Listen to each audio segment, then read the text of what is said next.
America used to be the world's dream factory, right? We did everything. What happened? That is the world we live in, a world where we fear the future instead of embracing it and trying to exercise some level of control over it. We are currently witnessing the birth of maybe one of the most powerful technologies. Pessimists sound smart, optimists make money. Someone who is looking up at the sky and at possibility, and you could be an upwinger. We choose to go to the moon not because it's easy, but because it's hard. Some people would say, well, that's a reason not to go, because we can't do it today, but that doesn't mean we can't do it tomorrow. Stasis is death. Movement is life. I do not lose faith in the power of human freedom and human creativity. For all of our problems, I would never short the United States of America, ever.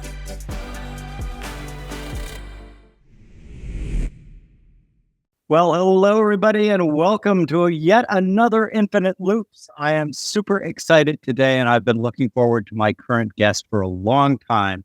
I have with me James Pethokoukis, the policy analyst and Dewitt Wallace Fellow of the American Enterprise Institute, author of the newsletter Faster Please, which I highly recommend you read, and the author of Published Today. I'm very honored that you've chosen to join me on the day of the book's publication of The Conservative Futurist, How to Create the Sci-Fi World We Were All Promised. Jim, welcome. Which do you prefer? Jim is fine. We can be Jim and Jim today. That would be delightful. I love it. So the Jims are gonna. I have a caveat that I have to confess at the top of our interview, and that is I am a raging upwinger, and so I might not be as balanced in where I want to take this conversation. But let's start out with, America used to be the world's dream factory, right? We did everything. I have a Canadian friend who said, and we might have had a couple of glasses of wine when he made this statement, but he was like, you know what? I fucking love Americans. He goes, everyone up here is kind of like, oh no, we shouldn't do that, or we shouldn't do that. And this is back in the 90s. And you say, you Americans? It's like, no, we're going to build it bigger, faster, stronger. What happened? That question and understanding that question, is a big chunk of the book, because most people, when they are nostalgic about the past, that element of we used to be able to do great things. The example I love pointing to is political campaign commercials, when they'll show the great moments of the past. And they'll show the bridges and highways. Then they'll show the Apollo launch, and then it jumps from the Apollo launch to maybe they show a computer. I don't know, but it seems like all those great things were things of the past. And I think that just didn't happen by accident. I think it is a decision that we made as a society to focus more on risks, on the downsides of economic growth, including the environmental risks.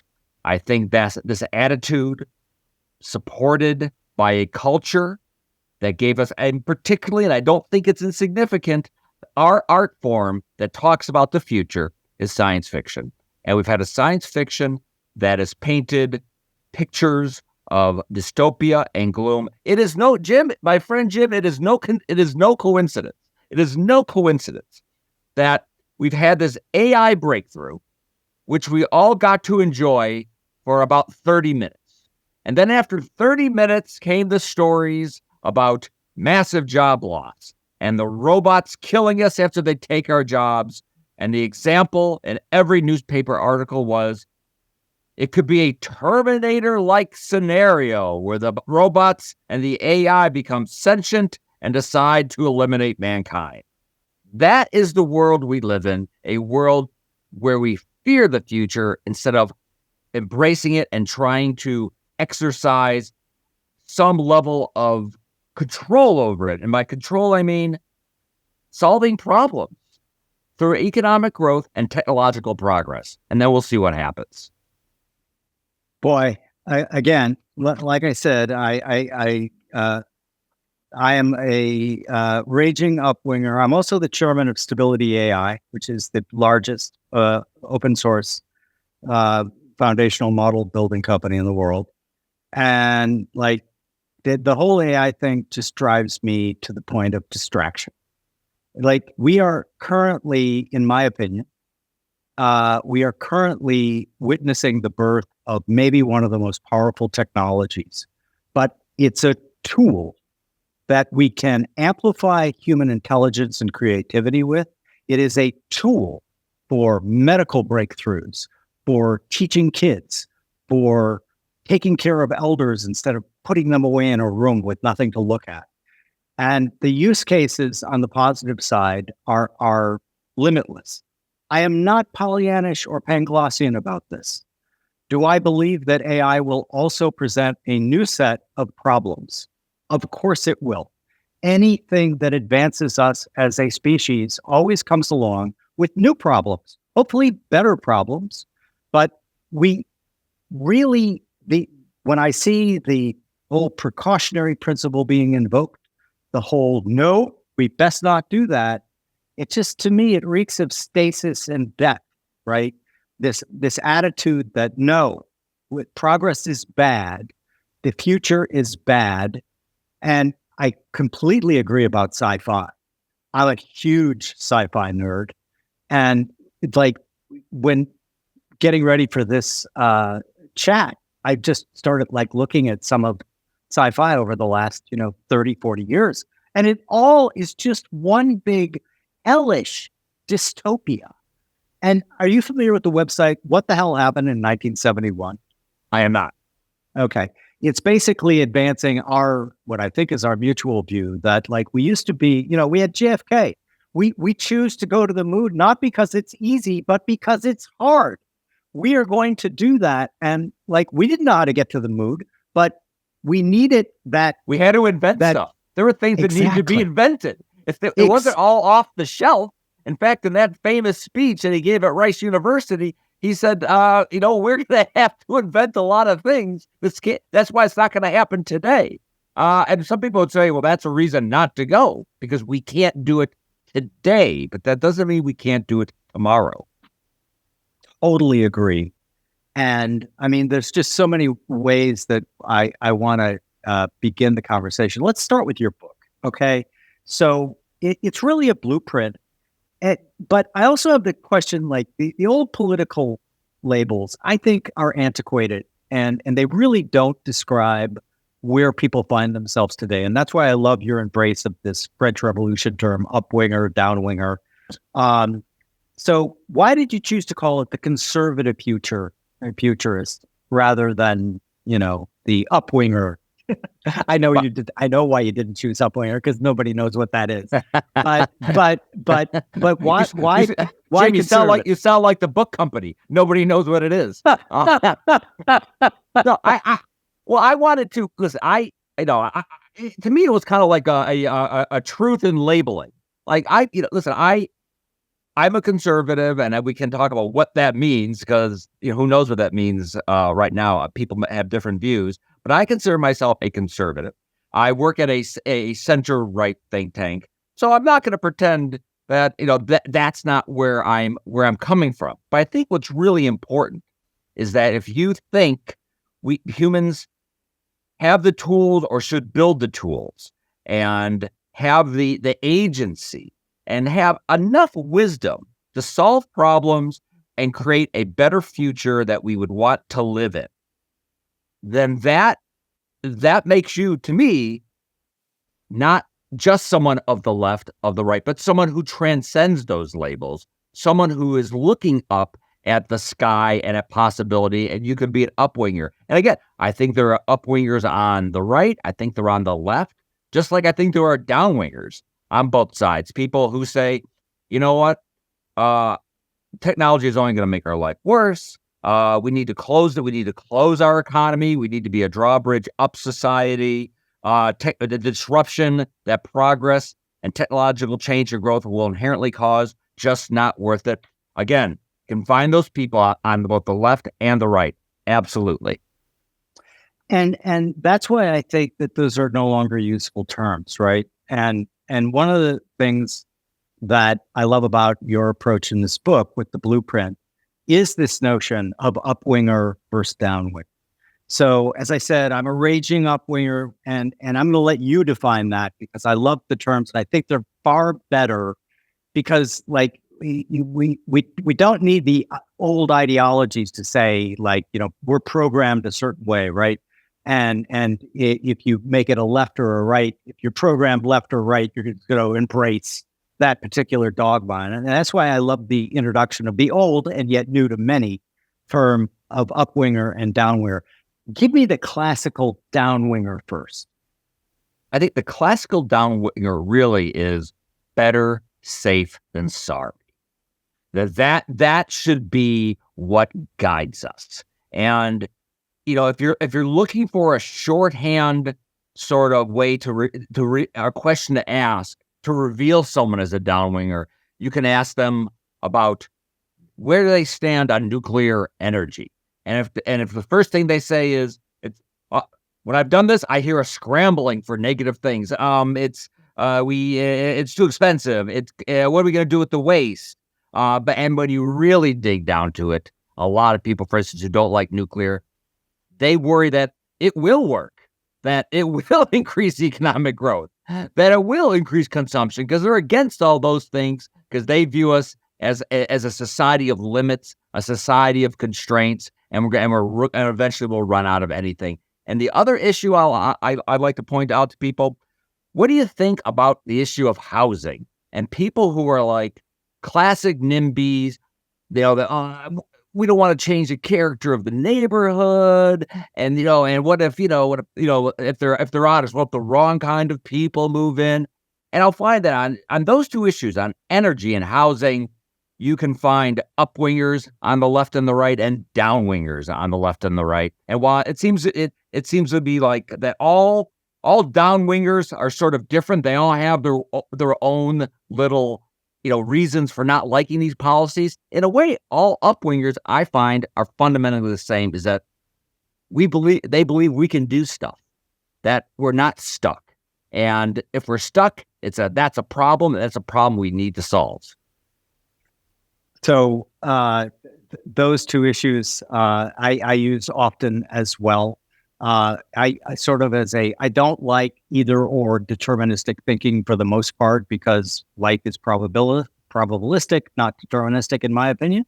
But one of the things that I do like to ask people, like climate change, for example, if you're worried about climate change, and by the way, it's perfectly reasonable to be that way. But then you want to ask the next question, which is, oh, so you're in favor of nuclear power then, right? And when you get a resounding no, then you get the difference between what I adore, the scientific method, and what I despise, scientism. Talk about that for a little bit.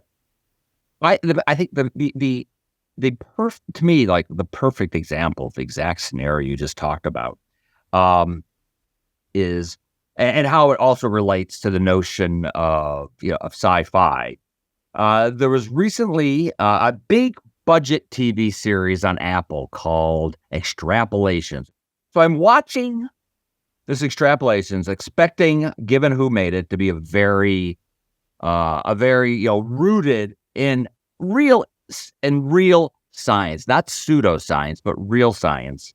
And it was a limited series, star-studded cast. It was supposed to show climate change decade by decade. And decade by decade, they never mentioned nuclear energy. Forget about nuclear fusion. They didn't mention nuclear fission.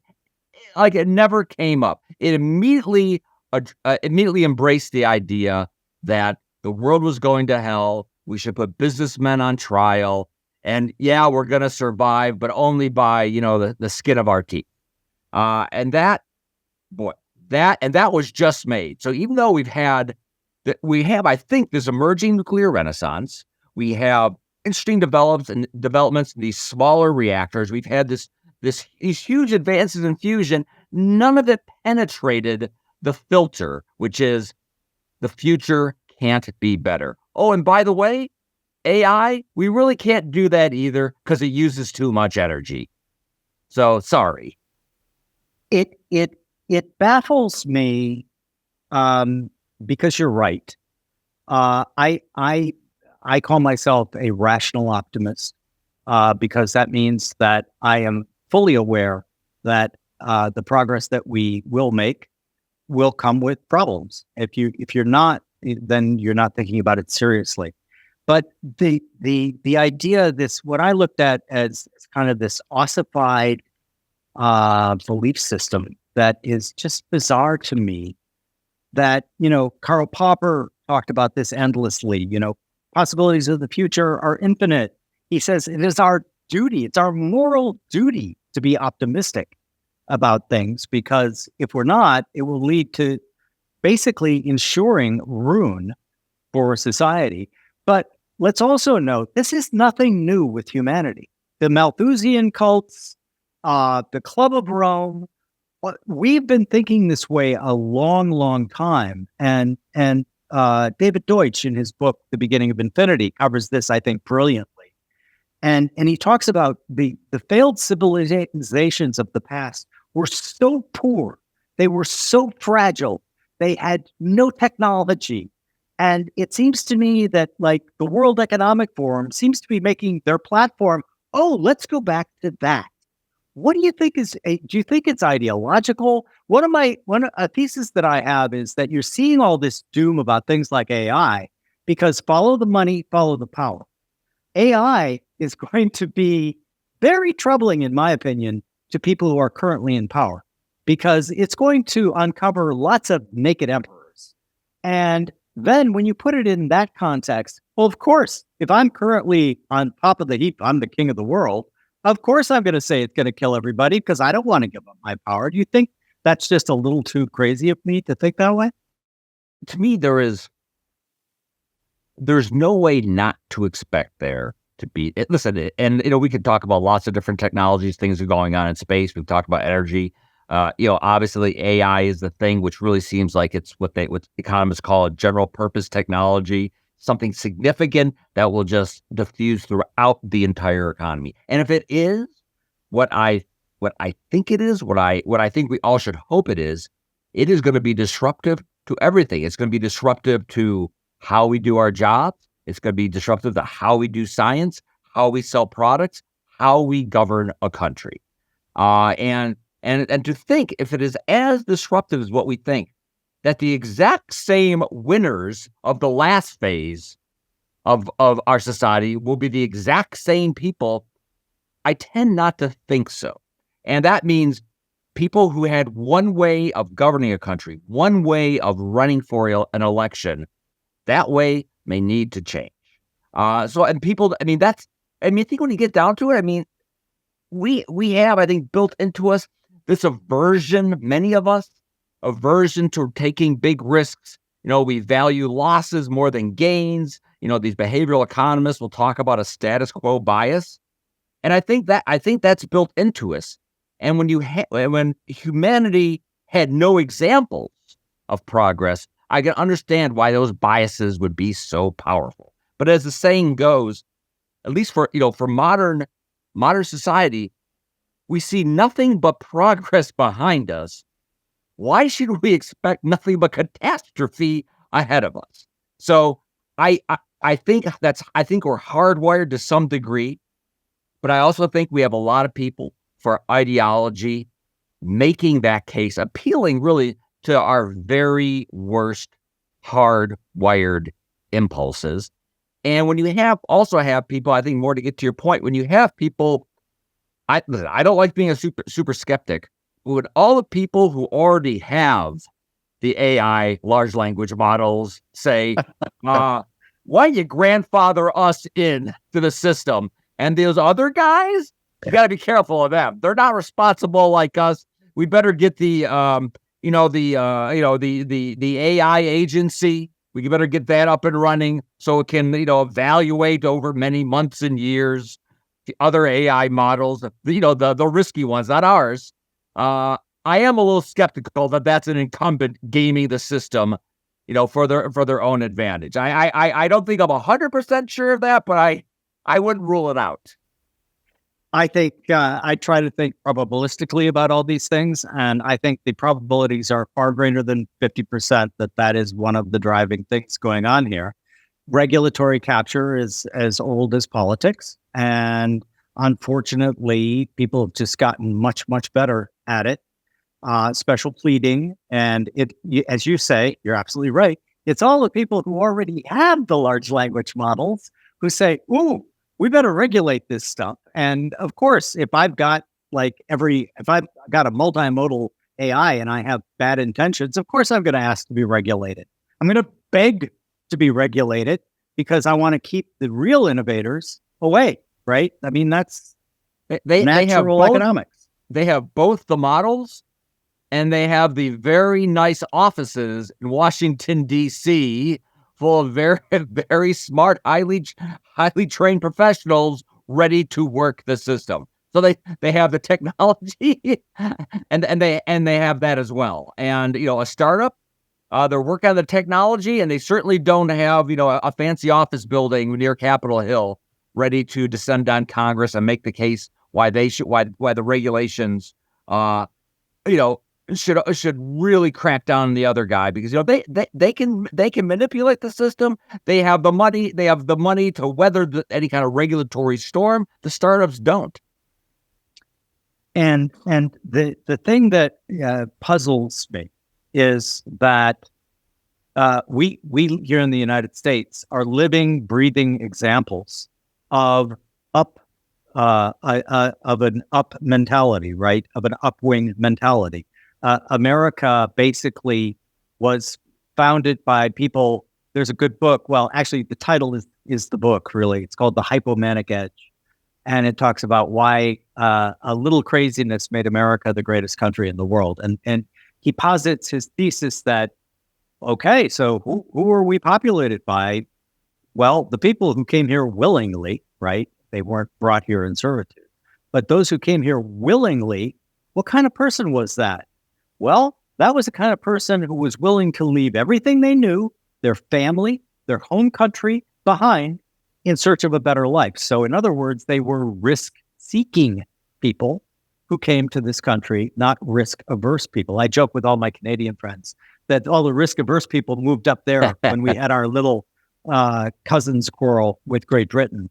But there is something to that, right? We also had the rule of law. We also had the right of freedom of speech and all of those things.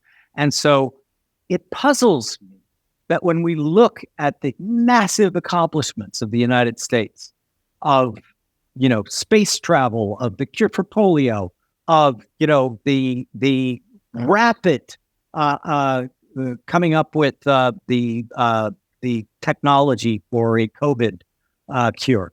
These things should, in my opinion, just be so patently obvious to anyone looking. And then we have a border crisis. Gee, who are all those people who are trying to get into America? Wait a minute, they're all Venezuelans. Wasn't Venezuela the richest country in Latin America at one point? What changed? I think there's a great misunderstanding of why America has been successful. And to not learn those lessons, then you certainly cannot understand what is happening right now. And I think, listen, I use the phrase, I don't kind of like the phrase when we talk about this, especially the past 50 years, calling it a great stagnation. There's been progress in this country. We have created things, the internet, the shale revolution, mRNA vaccines, genetic editing. But that was done into the tremendous headwinds, which we have created through regulation. I think not doing some things government should do proactively, like enough sort of kind of basic science research. And we still have made a lot of progress. And rather than looking at that as here's kind of what works, which is a vibrant free enterprise system plus government doing well what it's supposed to do. Put those two things together with what should be a culture embracing possibility, that I really think there is nothing we can do. But instead, boy, I was hoping people would look at the pandemic and say, you know what, even though there were a million white papers about the pandemic, about here's what could happen, here's what we should be doing, millions of high level meetings. And despite the fact that we've all seen, all these terrible, outbreak movies, pandemic movies, zombie apocalypse movies, despite all that happening, we still did seem very prepared for that pandemic. Well, maybe that's just how humans are. We're very bad at preparing for unlikely events or events that happen rarely. But so what do we have sort of been in our pocket? Rich country, technologically advanced country. Okay, be great if we had more, if we already had like tons of ventilators and masks. We don't. So what we're going to do? We're going to go create a vaccine in record time. That's what we're going to do. And that was government doing what it can do, the private sector doing what it can do, working together, each sort of in the role that it's best at. And that should be a powerful lesson about why it's good to be at the technological frontier and being able to push that frontier forward. And I don't know, maybe we're still too close to the pandemic and we're still caught up in sort of the debates of the time. But I hope with a little bit of room, we can look back at that and say, well, technological proficiency helps solve that problem. Maybe the way we deal with climate change isn't everybody living a worse life, but making sure we have an economy that can generate. Maybe the climate change problem is really a clean energy problem. So we have to create better ways to create abundant clean energy, including to power the giant machines which can suck the carbon back out of the sky, which to me seems a lot more likely than it's all lowering our living standards. Yeah, and I agree entirely. And like I said, I'm a raving upwinger, and so I do try to take the other side. I always try to steel man the other side's argument, because if I try to just, everyone is beating up straw men, right? And like, come on, try to steel man the other argument. Try to understand where they're coming from, why they're coming from it. It's difficult with the extreme sort of death cults. I just don't get it, right? But if I try to assume that they're genuinely coming from a place of sincerity, then I just have to wonder, okay, again, are you studying history? Are you studying the advances that we've made, as you rightly point out? No, yeah, we didn't plan for a pandemic like that well, but you're right. We don't normally plan for very rare events occurring.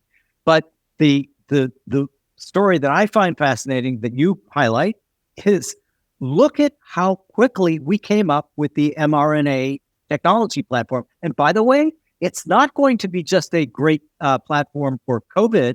It's going to be a great platform for malaria, for dysentery, for a huge number of problems that are plaguing the world. And so obviously we're incredibly simpatico on being pro-progress, pro-free enterprise, pro-entrepreneurship. Let's talk a little bit about how we get there, because like my new company, O'Shaughnessy Ventures, I created that company to address this, right? To say, we are way too pessimistic about our future. I have 5 grandchildren. I can't tell you how deeply I want the world to be a vastly better place for the world they grow up in. And so to me, that also becomes, how do we reframe this? Because, we look at like the JFK speech, we look at Walt Disney and Tomorrowland, we look at, the World's Fair, and all of it was so incredibly optimistic. So the world of tomorrow is amazing. how do we begin reframing, redoing the narrative? I have my own ideas, but I want to hear yours. Well, I'm very interested in your ideas. Listen, I think to me, like the best, and this is not the only thing. I'll mention some other things. Certainly, the best thing we can do is show that what we're talking about is possible. And when I started writing this book, it was before what we've seen with generative AI. It was when I started writing it, we didn't have the vaccines yet. So, when I started writing, I was thinking, boy, I could really use a little tailwind from the actual technology. And then, as I wrote it, that sort of tailwind appeared. So I think that's why I think this is a great moment, because first, we can point to actual technologies that may have a huge impact. It's not just pointing to social media platforms and ride sharing, as important as maybe those are, but we can point to sort of big, sort of classic advances that we've wanted for decades, which may be starting to happen, from AI to being able to build an orbital economy and be able to get to space much more cheaply. So I think that is a huge tailwind. I think actually demonstrating that an economy can grow faster and benefit everyone, getting the policies in place to help that, aided by sort of the productivity benefits of these the tailwind. Listen, people are, we talk a lot of inequality, and people who talk about late capitalism and that's all more growth will get you is more inequality. We had a big increase in inequality in the 1990s, but I didn't hear this late capitalism stuff. Why? Because it was so fast and wages were rising so fast for everybody. People did not care if you could point to someone else who got even richer. You look in your own life like, hey, I seem to be doing a lot better and employment's really low and my real income's going up pretty fast. And that's what people focused on. So I think actually being able to generate that growth. But I think the cultural aspect is important. And, if I could wave a magic wand and have Hollywood, fine. I watch all those crazy dystopian movies too. I enjoy them, but I would like something else too. And I loved it. A show which I don't find dystopian. Some people might, but I don't, which is the series The Expanse. It was on the Sci-Fi network, and then canceled it. And then Jeff Bezos loved it. Amazon picked it up, and then ran it for a few more seasons. Listen, if our entrepreneurs, our super entrepreneurs, want a world in which they can do their thing and others can do their thing, they need a culture that's supportive. They might want to think about financing more kind of media projects that are pro-entrepreneurship, pro-growth. It doesn't mean these are going to be boring movies with no tension. There can still be tension, but they have a fundamental message about progress. I would like to see that. I would like to see world fairs.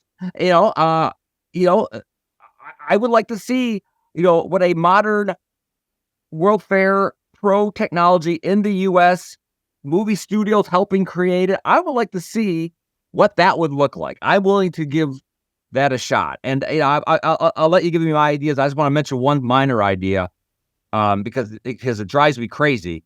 It's this idea of the doomsday clock. We have this doomsday clock put out by the Bulletin of Atomic Scientists. How many minutes are we away from midnight of total catastrophe, humanity being wiped out? Began during the Cold War, but it sort of has expanded its portfolio through the decades. So it's not just worrying about nuclear war, it's worried about climate change and inequality and AI and how many minutes. I think right now we're 90 seconds to midnight. I would, and again, and every time they change it, it's this totally subjective thing. It gets a bunch of press. How many minutes to midnight? I propose something else. I propose what I call the Genesis clock. A clock about new life and new beginnings.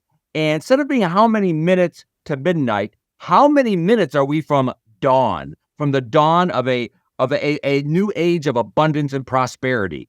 And I list a bunch of metrics that would help me decide.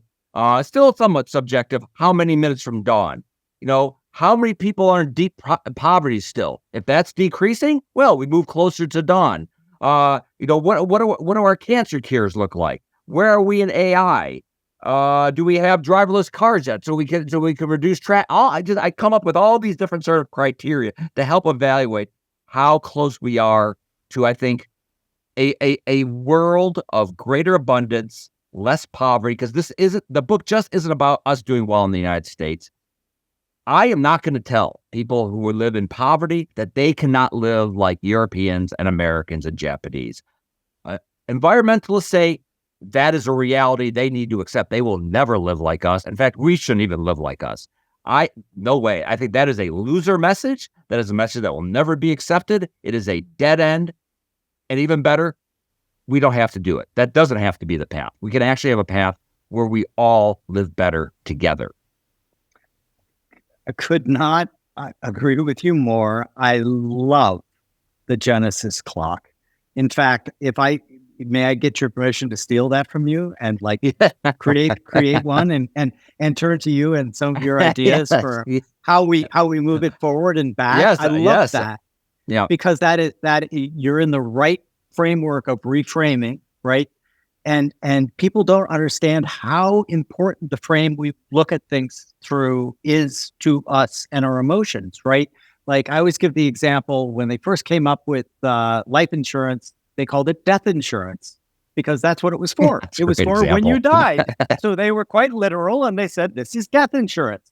How many policies did they sell? Like none. Listen, the death insurance guy comes to the front door. I'm not answering the door.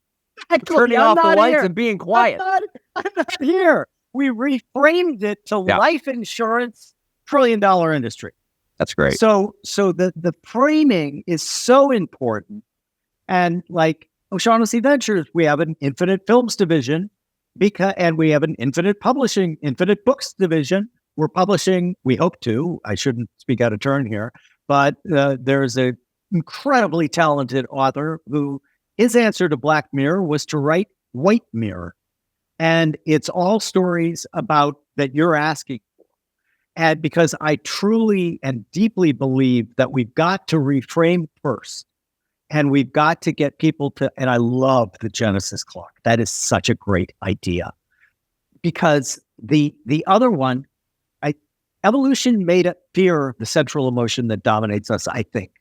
And rightly so, by the way, because when we were hunting and gathering and we saw the bushes rustling, we're the descendants of the folks who ran away, okay? Because the brave... There's a deeply hardwired that we should be aware of it. Yes. Totally. Because the brave ones who said, oh, let's go check that out. Well, they got eaten by the saber-toothed tiger. So we really have to remember, right, that we're the descendants of the ones that ran away. It's deeply wired into our systems. So that's why pessimism sounds smart, right? But it's not. It's quite the opposite. I often joke, pessimists sound smart, optimists make money. And so but it isn't just about money. It's about, in fact, that should be the lesser of our concerns. Progress, as you rightly point out, we should be for global progress. We should count it as a massive win when 1 million people emerge from poverty. And but that's not here and that's not, well, so what? Right? That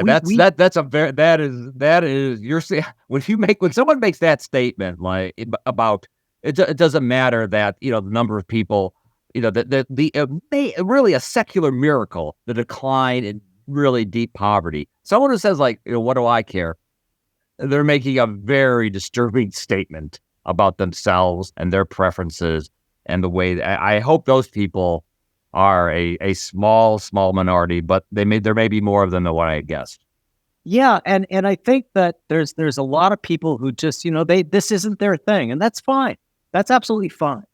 But then it's incumbent upon those of us who it is our thing to take action. Don't talk about it. Don't virtue signal. Don't instead of talking about things, do things, right? Do, show, don't tell, right? And so I think that the first step here is the reframing so that just people who don't think about this all the time, what they're reading is, oh, do you see this book called White Mirror? This is great. I didn't even think, wow, we there's a bunch of stuff that we can do that's going to make our lives better for our kids and our grandkids and our great-grandkids, right? And so this idea, and that's why I think the old political labels are really antiquated, because left, right, are you pro-progress and pro-improving the world for our kids and grandkids, or are you somehow stuck in some mind virus that is, no, that can never happen?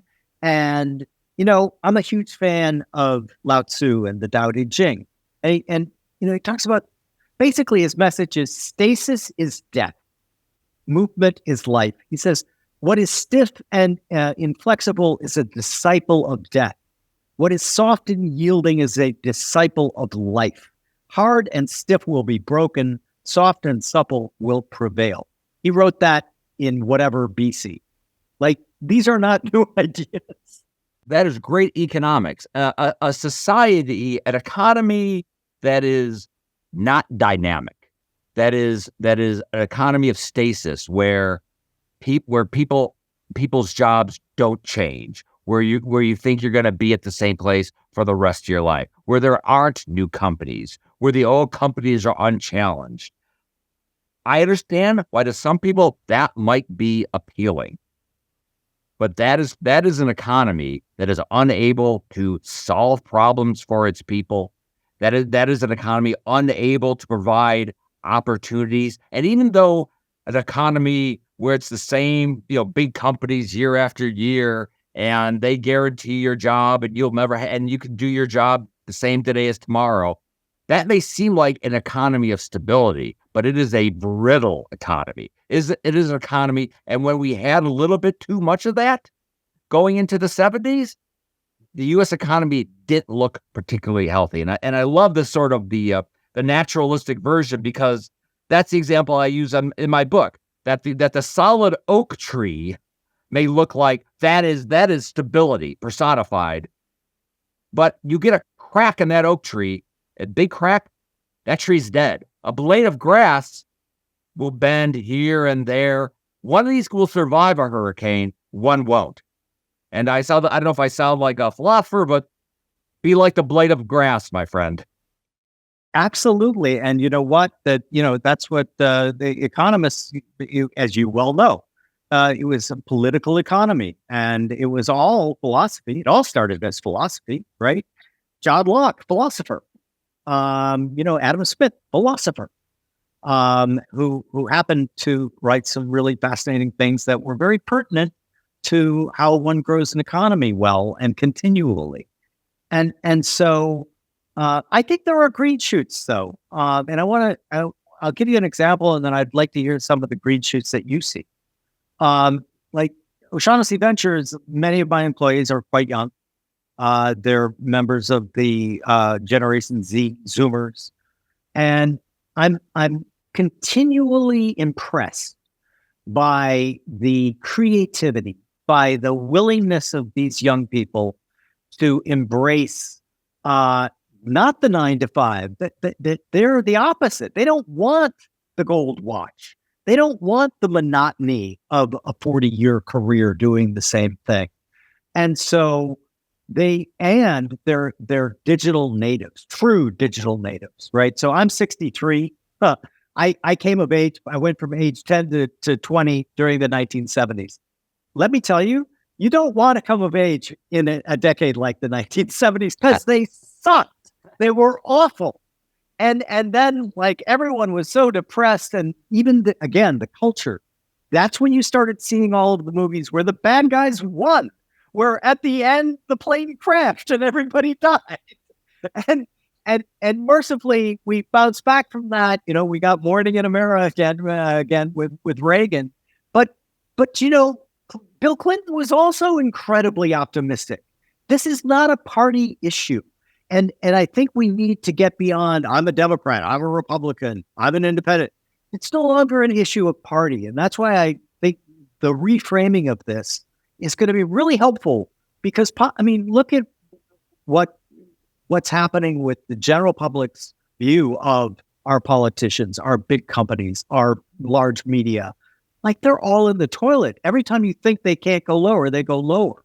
And yet you see we're doing a series called The Great Reshuffle, which is all of these old models are collapsing. And they started collapsing about 20 years ago, right? We're now witnessing it speeding up. And I think because of the way much of it is going, I think the upwing is going to win because Hope so. because I am seeing these green shoots. Are you seeing any green shoots that you can point to that you're like, wow, okay, that is great. That makes me happy to see that today. I see. I think I see some green shoots. I see other signs which make me a little more pessimistic. I was doing a podcast over the summer, and I was, just giving what I think are some basic facts about issues of how the economy's been doing and issues about wages and inequality. And I think that much of the media coverage is overly pessimistic. And the producer, who was a woman in her 20s, was like, "You're telling me exactly the opposite of what I feel everybody else is telling me." I'm like, well, I'm right. They're wrong. And here's why. I think people are thirsty to hear something different that's based in fact.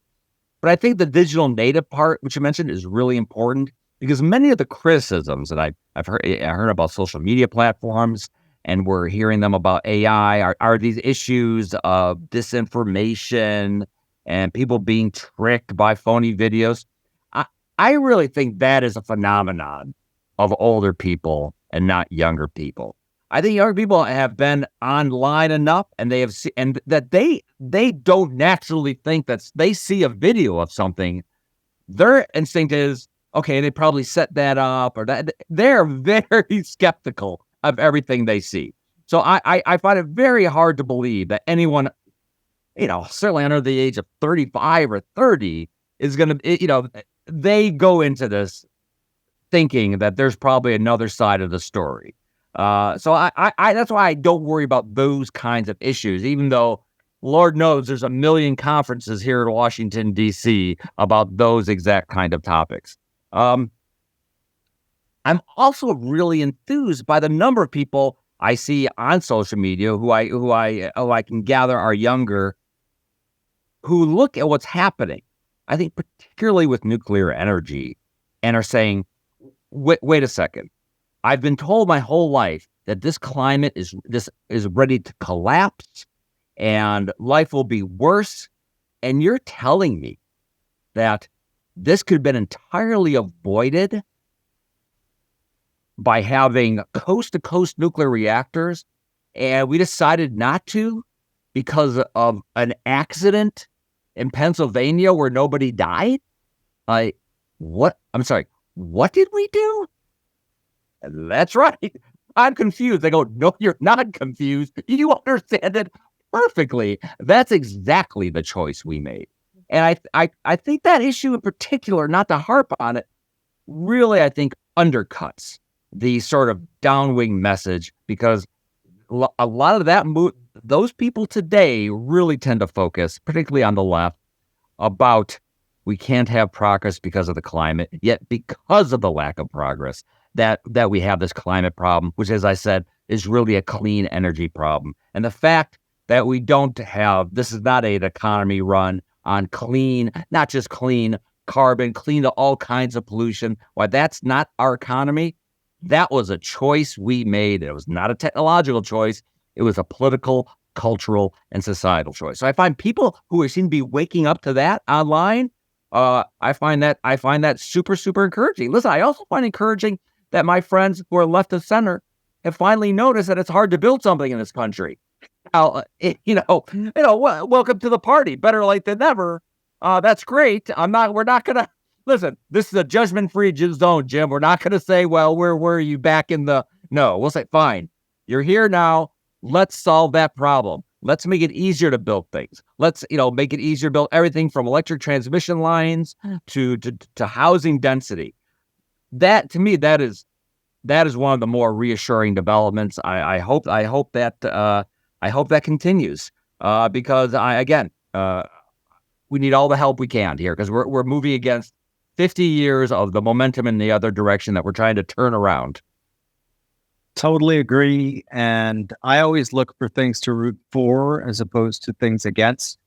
I changed my opinion on nuclear energy. I was unthinkingly and kind of axiomatically against nuclear power because honestly, Jim, I hadn't thought about it.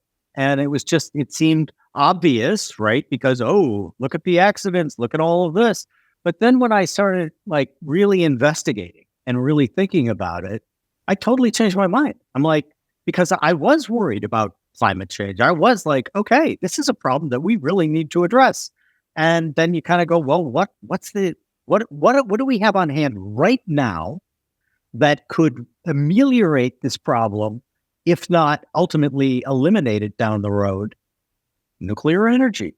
And I also noticed that I'm seeing younger people, they don't call it nuclear energy anymore. They're doing a reframe and they're calling it, I've seen a couple of things, kinetic energy, elemental energy. Elemental energy, right? And when I see that, that really sparks for me. I'm like, oh, they're reframing, right? You see Bono just came out in favor of I did. Yep, that's energy. that's a super example. Yep.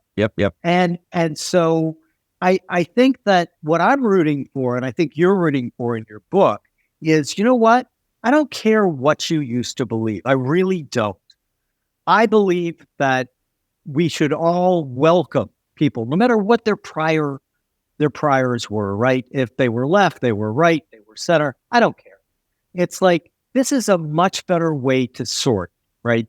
What are you in favor of? Are you in favor of continual progress, understanding, and let's underline here, understanding that we're going to create a whole new series of problems. Right. This is not a utopian vision. This is not a utopian problem-free vision. Yeah, no. Exactly. And so we're not going to do this scot-free. We're going to have problems. We can solve those problems versus the what I call the death cult of no, the Malthusian no. We're all going to die, and look at the population, and here's our grain.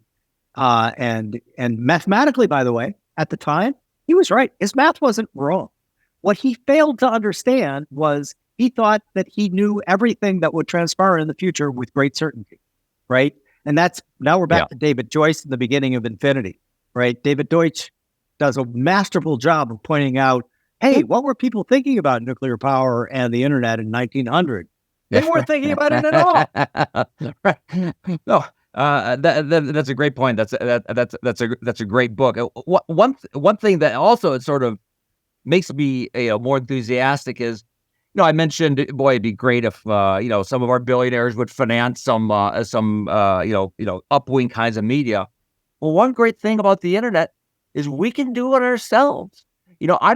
Listen, I am no artist, all right, but I'm able to go on Midjourney. And that's only going to get better, and with more video capabilities, I'm able to create images of futuristic places and cities and civilizations that look really cool and inviting, and I don't have to wait. And I'm pretty sure that that some of these super tech savvy people who I follow on Twitter, they're going to make their own movies and videos that will look Hollywood quality, that will show a very different vision of what the future. It'd be great if Hollywood got on board, and hopefully it will. But I think we can actually start to create those images ourselves. And just one other thing, I think how technology can help us here. One of my favorite websites, I know you're familiar with it, is Our World in Data, which just gives you data and charts about all these issues from the history of economic growth and to what's going on with the environment. Very, good looking charts, well done, getting with a focus on getting the numbers correct. That should be, teachers need to be made aware of that. That could really be something that we present to kids in school, just showing them the actual facts. Most people are unaware of how poor people used to be and how it's suddenly, really, if you look over the course of humanity, suddenly changed. And I'm sure you've also looked at the famous chart showing per capita income back in 1800 versus today, sort of in Western countries. If you look at that chart, which kind of tends to go like straight up at some point, you think there was an alien invasion where they gave us, these amazing, cures and gadgets. No, like we did that. We did that because we changed how we looked at the world. Governments changed with how they either punished or rewarded entrepreneurs. We learned, we learned enough stuff, and then we kept learning, and it created really. People talk about the singularity. That was one singularity, a total like phase change in our reality. I mean, we could sort of do that again. Totally agree. And I loved your point about using AI for art, because I extend that argument even further. If our schools won't teach our kids about this, well, we're gonna invest in and release into the market self-learning tools that are powered by AI, that are specific to the student, that interface with the student and understand their learning style so that they can help them learn better. And one of the things all of the old models are collapsing. Well, they are. And if the old power structure won't do it, it will be washed away by the innovations that they can't stop, right? And your point about Hollywood. Hollywood isn't going to make these movies. I am. I have Infinite Films. I have a division that's going to make these movies. The Simon & Schuster, I don't want to pick on a particular, let's pick on one of my publishers. So McGraw-Hill, who published my book, What Works on Wall Street, they won't publish your book. Well, Shaughnessy Ventures' Infinite Books will. And by the way, the author split's going to be a lot different. The author's going to get 70% of the royalties. We're going to take 30. What? How can you do that? Well, we have all these new tech platforms that make the 30 incredibly valuable. And so if you're willing to embrace the new tools, the new platforms, the new economics of the situation, you can have an incredibly profitable publishing company, even though you're giving the author the lion's share of the royalties that he or she That's great. Yeah. should be earning. And so I look at it as what I'm trying to do, and what it sounds like you're trying to do as I look at your blueprint and I look at your book, is we're trying to make this inevitable. Okay. Yeah, that's a great point. I'm not going to try to change Hollywood. I'm not going to try to change Washington or London. If they won't change, guess what? I'm gonna put this stuff out into the world. You're gonna put this stuff out into the world, and they can't stop us. It's amazing. I think the education, and I wrote the book just as sort of, ChatGPT was emerging, and I tried to get as much of that as I could given my deadline. But one thing I write about is, boy, would it be great if our teachers, our high school and grammar school teachers were, from the top third of college classes rather than from the bottom third. But you know what? We're not going to wait for like that kind of change to happen. If I can't get that kind of quality teacher in my school, if I can't get a teacher to incorporate like all these other tools of like, our world and data into what they do, I'm going to have a AI that can help me teach my kid. And the fact that so much of the conversation about education so far has been about, oh, what if the kids cheat by using AI to write essays and all that? No, I mean, that's not what this is about. This is about me creating a lifetime learning instructor who understands like exactly what your kid knows, doesn't know, how they learn best. Look at the potential there, and to think about this as something to help them, like, cheat on writing a paper. Boy, that is a downwing view of things. No kidding. And listen, I think the greatest teachers in the world should make millions of dollars a year. I really do, because what are they doing? They are informing the next generation. And guess what? We now have platforms where the greatest teachers can emerge and can make that huge amount of money, because we're going to free them. They're going to need a platform. Well, we've got YouTube, we've got podcasts, we've got all of the digital should they have a co-pilot in AI? I think the best ones will. And I look at AI as I believe deeply in the Centaur model: man, humans plus machine, not machine only. It's like we're going to see a huge amount of AI text come out. Like it's coming out now. We're going to see much more of it. You know what, Jim? 90% of it's going to be shit. I believe that the 10% of it's going to be brilliant, is going to be a human being co-creating with this incredible innovation, creativity, intelligence, amplification technology. That's what this is. This is, Archimedes, give me a lever and I can move the world. Wow. We just invented the biggest lever humans have ever had access to. But we are going to be the human colossus. It's not going to be some machine intelligence telling us what to do. It's going to be we humans who, the best of my knowledge, I could be wrong, but at least from what I know, we're the only universal explainers and connectors right now. I hope there are others, but for right now, we do that. Now we have this technology that will help us build this interconnected, networked human colossus. And I just what a time to be alive. It's so wondrous. It's the original awe, right? That's the kind of thing that I'm trying to help others see. And the only way to do that is not command them, not say you must see it this way, not you've got to embrace my beliefs. No, I don't want any of that. I just want to be able to show them all, make it available to all, and then watch these greatest teachers start making millions. And remember, there are also a lot of people out there, a lot of kids out there that maybe they have a learning difficulty. Maybe they have some disability.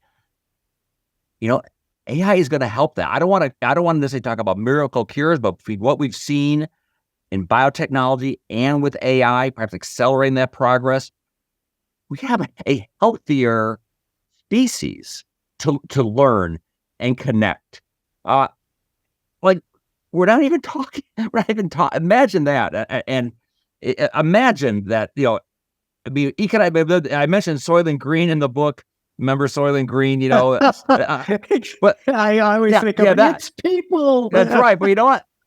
An economy is like this. It's a Soylent Green thing. Economy is made out of people. It's us, and the better trained and healthy, and the easier it is for us to connect and collaborate, that you will get a better, more inclusive, more sustainable economy. And that's what we're talking about here.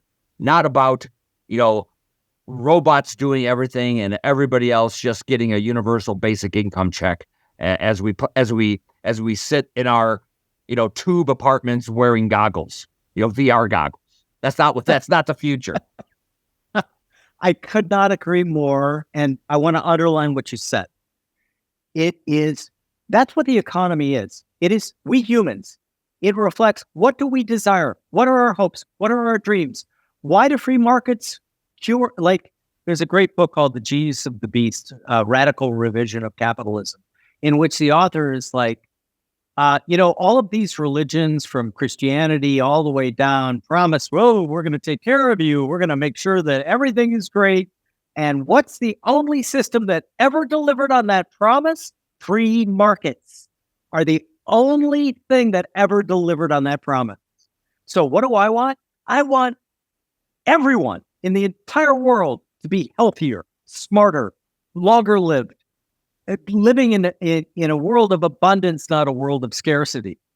And that's what I'm rooting for. So that's what I'm doing. That's what you're doing with this book. I really believe, and again, the Genesis clock, I love that because literally that reframes the focus. Wait a minute. We're all worried about striking midnight here? No, dawn. We are at the very beginning, in my opinion, of the exponential age. And I have to always temper it. I always have to put the caveat in. Look, Yes, I'm very excited about this. I think it's going to be great for the world. I think it's going to be great for the vast majority of humanity. Will there be problems? Of course there will be problems.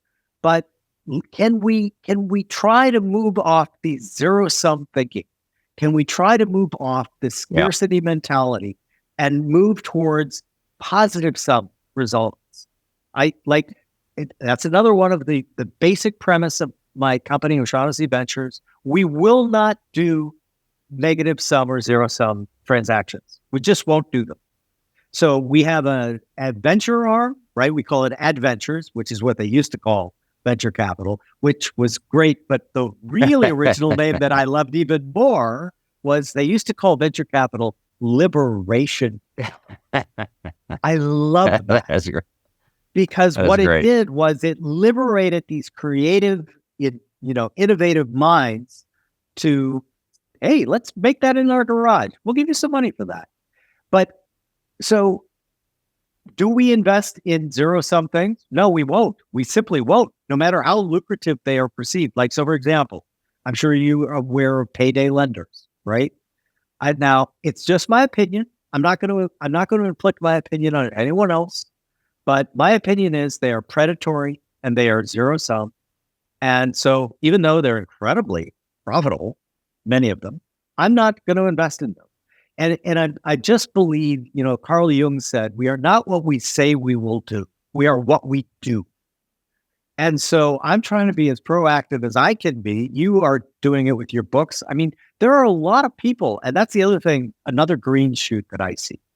In addition, like when I saw this book, I'm like, oh my God, great. This is fantastic. Because people's minds are changing.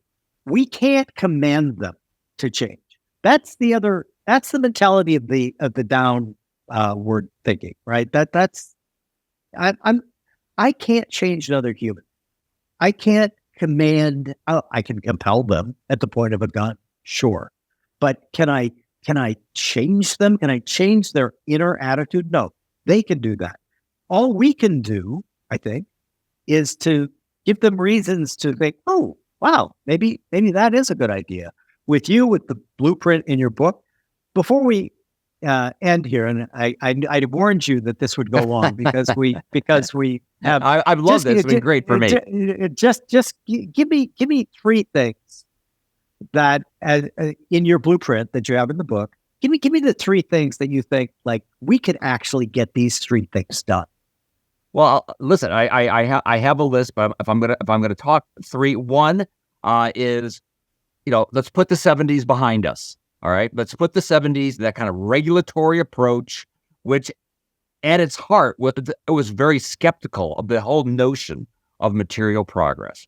That lens must be smashed and gotten rid of. All right. So we need to look at whatever policies we do need to be looked at. How will this affect our ability to innovate and build? Doesn't have to be the only thing, but that needs to be a part of the discussion.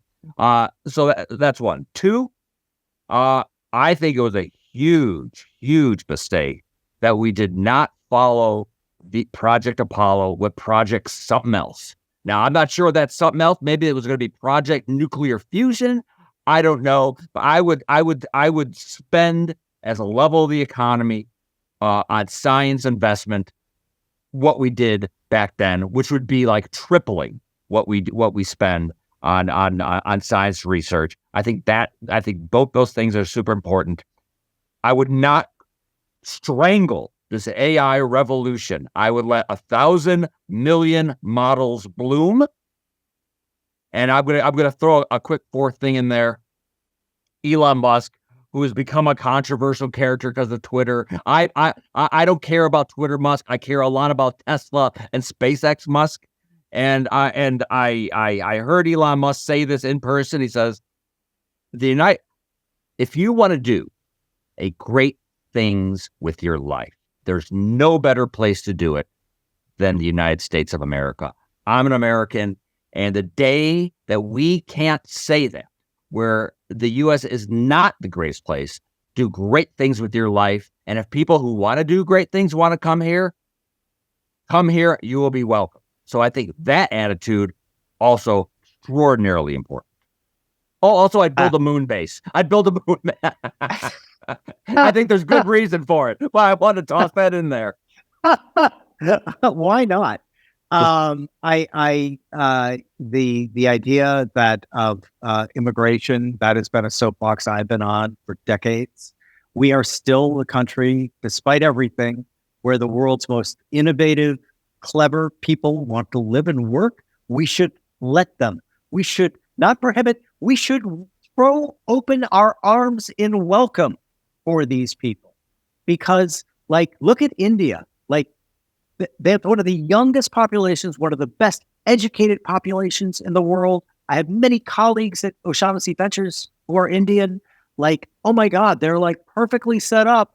But if their government stop, I mean, like I was chatting with one of my teammates who is in India, and he's like, yes, because I was saying, you guys are the future. And he goes, yes, and despite our government. But the fact is, we can be a beacon, and I think that's great. And we should set the example, the United States, because at some point, hopefully, fingers crossed, at some point, the countries that are losing all their best and brightest to us should think, I wonder whether we want this to continue. Maybe we should rethink some of our own policies as well. And so I think that, listen, for all of our problems, I would never short the United States of America, ever. And like, the other thing that I would never go short is youth. I think that, you hear so many people, oh, today's generation, the blah, blah, blah, blah, blah, blah, blah. You know what? Be for something. Don't be against it. Look at the talents that these kids have. They're incredible. And so rather than like poo-poo and point out all the things, and, clutch our pearls, let's empower them with these skills that they have. And guess what? In 1,000 flowers will bloom. 10,000 will bloom. And so, listen. Absolutely. Amen. I just think that the more books like yours, hopefully your next book will be published by O'Shaughnessy Ventures Infinite Publishing, because we want to pay you 70%. Well, listen, Jim. Again, I'm very honored for you to come on the day of the release of your book. Congratulations on that. Thank you very much. I think it's a great book, and I highly recommend it for everyone. We always end our podcast with making you the emperor of the world. Now, you can't put anyone in a re-education camp, and you can't kill anyone, but we are going to give you a magic microphone, and you can speak two things into it. And the next day, all 8 billion people in the world will have been incepted by the two things you spoke into that magical microphone. And they're going to think it was their own idea. They're going to wake up and they're going to say, honey, I just had the two best ideas. I'm going to start acting this way, doing this, reading this. What are you going to incept in the world's population? I want people to understand that, I work at a think tank and I'm in the economics department, and people think that economics is just about money and statistics and where lines go. A well-functioning economic system is a system that turns dreams into physical reality. That's what we're trying to create, crystals of imagination, and that's what this whole thing is. This economics is turning dreams into reality. Some systems do it better than others, as we've seen through history. Some systems, it's nightmares that get turned into reality. So, but that's not what our system is. So, what our system is running as it should. That's what it should be doing. The other thing is, human freedom. That this is not passé. The freedom to live our lives and make decisions and start businesses is at the core of my book, The Conservative Futurist. It's at the core of our success as a nation. And some people seem to be doubting that. They think maybe some other countries have figured it out. Maybe China's figured out a different way. I see zero evidence of that, and do not lose faith in the power of human freedom and human creativity. Amen. Hallelujah. I could not agree more. Well, listen, Jim, this has been absolutely fantastic. Thank you for coming on. And can't wait to start giving your book away to lots of people that I know. Well, that's fantastic, Jim. I've very much enjoyed the conversation. Hopefully there will be another one, but thank you so much for having me on. I'll invite you right now. There will be another one. Excellent. All right, Jim. Thanks a lot.